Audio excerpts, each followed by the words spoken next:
I am here with Dominique Jackson, who plays Mother Electra on the hit FX TV series Pose. Dominique, tell me what you're doing here in Toronto at the Harbourfront Centre today. Well, I'm here for the Kumba Festival. And as I was researching it, I realized how important it was because Kumba is the sixth principle of Kwanzaa. Kumba means creativity. And especially at this time in the world where things are always so messed up and we feel like our rights and privileges are being rolled back, the little privilege that we may have, it's really important to express that creativity. And what Kumba also means is that you do what you can, you do as much as you can, when you can, to leave your community more beautiful and beneficial than you inherited it. And to me, that speaks volumes because a lot of times people are here to make their own way and not to leave a legacy of nurturing and empowering others, but just for self. And so it's really important for us to get that message out there that creativity is diverse. Creativity is something that we need in our community, and we need to uplift and empower people on all levels. Yes, and now a lot of the scenes on Pose were realities for people, including yourself. So can you tell me a little bit about your history with ballroom?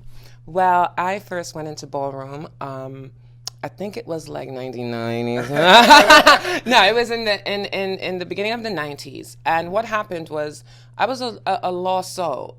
Being from the Caribbean, I knew that, being different would not be accepted. It would not be tolerated. And, those were the kinds of words that I would hear.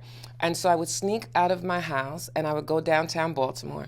And it was downtown Baltimore that I met this one guy that I thought I was going to marry and love for the rest of my life.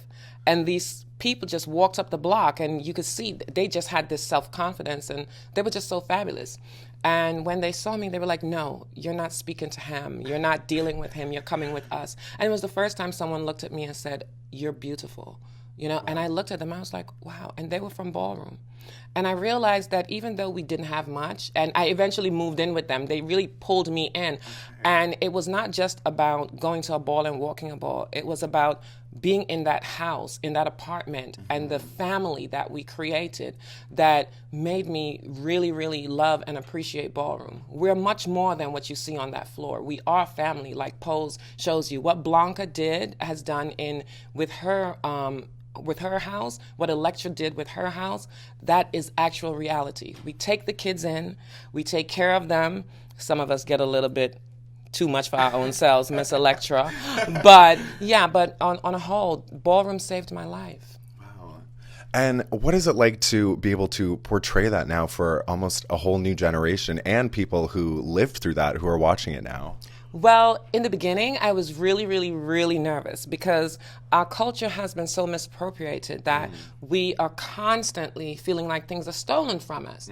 So for me to be able to bring this to life, I felt like I was being honored. And it took me back to those days when I would speak with Paris Dupree at a small bar called Two Potato. And she would tell me all the stories of Avis Pendarvis, Dorian Corey, and also Jessica Fox, who was the queen of clubs at Crash in New York City. They would tell me these stories. And I realized that as I was learning the history of my culture, it fascinated me, but I had no idea that to this day I would be able to bring all that knowledge, put it on screen, portray it on screen, and honor those that are no longer here with us, those pioneers of ballroom.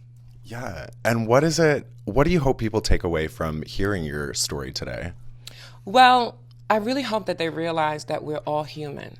I hope they realize that, again, we have to do as much as we can, when we can, to leave our community more beautiful and beneficial than the way we inherited it. So I hope that's the message that they take away today.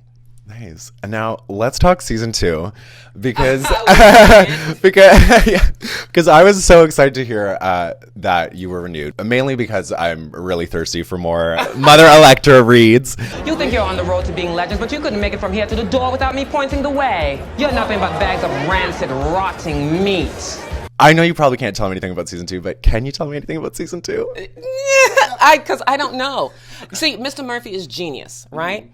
We don't get a script that gives us 8 or 8 episodes. No, we get scripts as they come along.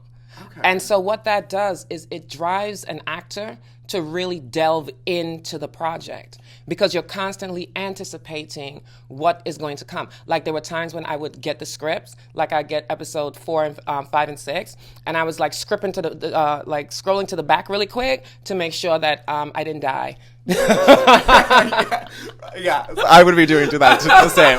Yeah, but it's so much fun, and I know that with the genius and the writing of Steven and Janet and Our Lady J, and with producers like Brad Simpson, Nina Jacobson, you know, the co-creator himself, the genius, Mr. Ryan Murphy, Brad Fulchuk, we are going to have an exciting season. So I am just as excited for season 2 as everyone else is because, like you, I am standing on pins and needles. Like, what is Elektra going to do?